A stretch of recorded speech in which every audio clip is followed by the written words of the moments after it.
সকলকে নামাজ দাওয়াত দিয়েছেন, মারিফাতের কথা বলছেন, শরীয়তের কথা বলছেন, তরিকতের কথা বলছেন। এমনটা নয়, তিনি এক বিষয়ে ডাকছেন, এমনটা দাওয়াত দিতেন।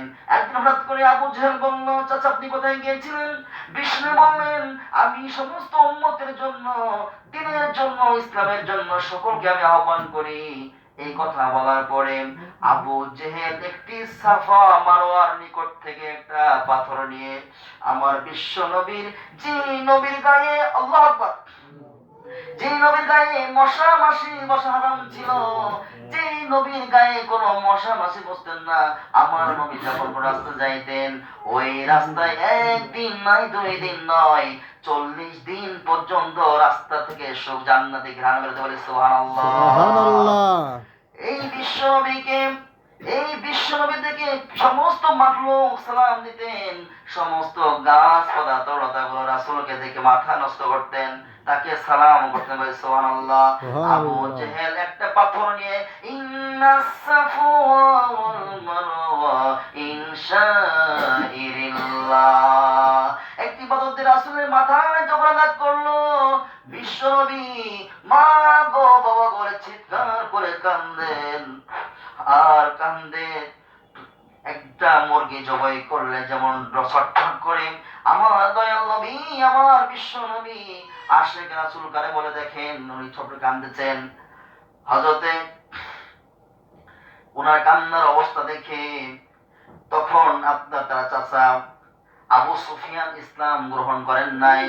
তার দাসী যখন মক্কা যেতেছিলেন, দেখেন ভাতিজা বিশ্ব নবী ছটফট করতেছেন, কাঁদতেছেন। আবু সুফিয়ানের দাসী বাসায় গেলেন দ্রুত। আবু সুফিয়ান তখন ইসলাম গ্রহণ করেন নাই। আবু সুফিয়ানকে বললেন, তোমার ভাতিজা মুরগি জবাই করলে যেমন ছটফট করে, এমন করে মক্কাতে ছটফট করতেছে, আপনি শিগগিরই চলেন। আবু সুফিয়ান স্ত্রীকে বললেন, সবচাইতে বড় তরবারিটা আমাকে দাও, আমি যে তাকে হত্যা করে ফেলবো। তরবারিটা নিয়ে যখন আসলেন, এসে বললেন, ভাতিজা আপনার কে এমন করে হত্যা করে, কে এমন করে আপনি খতম করেছে, আপনি তার নামটা বলুন, আর আমি তাকে জবাই করে টুকরো টুকরো করে আরব সাগরে ছড়াই দেব। আরব সাগরে ছড়াই দেব আপনি বলেন?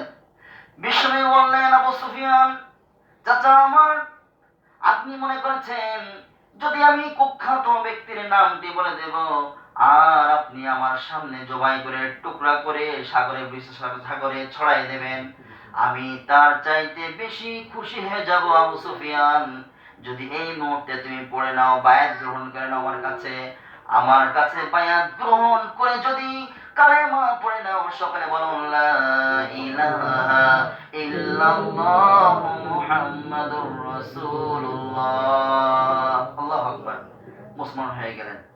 সমাজ জাকির ভাই যারা আছেন, আপনারা সকলেই চারতরিক থাকবেন, আপনারা শরীয়তের নামাজও পড়বেন, মারিফাত থাকবেন, চার তরিকার উপরে থাকবেন, একটাকে কোনো হিসাবে দেখবেন না যে এটা ভালো না এটা ভালো, এরকম কারণ রাখা যাবে না। আমি উদাহরণ দিচ্ছি, আপনাদের প্রাইমারি স্কুলে শিক্ষার সময় বসছেন, আমি 2টা ভার্সিটি নিয়ে গ্রামে নিয়ে উদাহরণটা দিয়েছি, সকলের প্রয়োজন, আপনাদের সকলের দরকার। এই জন্য আপনারা যা আমরা শুনলেন, আল্লাহ পাক আপনাদের বায়াতের উপরে, ইসলামের উপরে, কোরআনের উপরে, হাদিসের উপরে, চারটির উপরে আপনাদেরকে থাকার তৌফিক দান করুন, আমল করতে দেন করুন ইনশাআল্লাহ। আসসালামু আলাইকুম ওয়া রাহমাতুল্লাহ। অনেক কষ্ট